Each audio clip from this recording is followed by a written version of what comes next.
Assalamualaikum warahmatullahi wabarakatuh. Saya Tahta Lintang Yar Pemuji dari Prodi Administrasi Bisnis UPBJJ Purwokerto. Ingin menjawab pertanyaan dari tugas 1 yaitu materi mata kuliah logika. Yang pertama adalah bentuk-bentuk term dalam logika. Yang pertama ada kategori matis, yaitu kata-kata yang dapat berdiri sendiri dan memiliki makna yang jelas tanpa perlu dikombinasikan dengan kata lain. Contohnya rumah, lari, dia. Kategori matis yaitu kata-kata yang hanya memiliki makna dalam konteks kalimat atau ungkapan. Mereka tidak memiliki makna independen. Contohnya dan, di, karena, untuk. Ada lagi konstitutif. Dalam logika, term konstitutif mengacu pada aturan atau definisi yang menentukan makna atau penggunaan suatu term.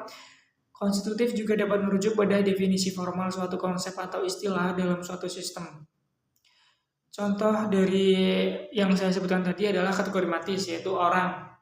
Kategori matis dapat digunakan secara independen, yaitu dapat digabungkan dengan kata lain.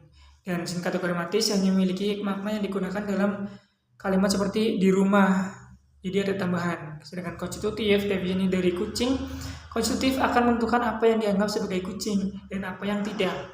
Dengan kata lain, kategori yang pertama berkaitan dengan jenis kata yang memiliki makna yang mandiri. Yang kedua terkait dengan kata-kata yang makna yang muncul dan dari kombinasi. Dan kategori ketiga berkaitan dengan aturan yang membentuk makna suatu konsep atau istilah. Nomor 2 adalah logical fallacy. Dalam bahasa Indonesia disebut juga dengan sesat pikir. Adalah kesalahan dalam penalaran yang menyebabkan sebuah argumen menjadi tidak valid. Kesalahan ini dapat terjadi karena ketidaksesuaian antara pikiran dan bahasa yang digunakan, atau karena premis yang tidak valid menghasilkan kesimpulan yang salah. Lebih detailnya adalah logical fallacy itu suatu kesalahan dalam proses berpikir yang membuat kesalahan argumen atau klaim menjadi tidak valid.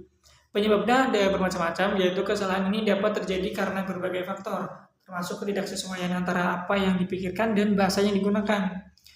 Lalu penalaran yang buruk, itu juga manipulasi untuk memengaruhi orang lain, dan penggunaan bahasa yang menyesatkan atau ambigu. Pemahaman terhadap konsep dan prinsip logika itu kurang. Ada pula dampaknya, yaitu mengaruhi cara kita menarik kesimpulan dan memahami suatu informasi. Membuat argumen yang tampak meyakinkan padahal tidak didukung oleh bukti yang valid. Membuat perdebatan menjadi tidak produktif dan juga penuh dengan kesalahan. Contohnya, di logical fallacy ada beberapa contoh yang umum adalah straw man, yaitu menyatakan argumen lawan secara salah atau menyederhanakan untuk menyerang. Ada juga ad hominem, menyerang orangnya bukan argumennya. Terus false dilemma, menyajikan hanya 2 pilihan padahal ada pilihan lainnya atau lebih dari 2. Bandwagon, mempertimbangkan argumen valid berdasarkan popularitas. Lalu ada false equivalence, membandingkan hal yang tidak setara. Kesimpulannya, memahami logical fallacy sangat penting untuk mengembangkan pemikiran kritis dan kemampuan berargumen yang efektif. Dengan mengenali kesalahan-kesalahan ini, kita dapat menghindari argumen yang salah dan membuat kesimpulan yang lebih akurat. Sekian dari saya. Terima kasih. Wassalamualaikum warahmatullahi wabarakatuh.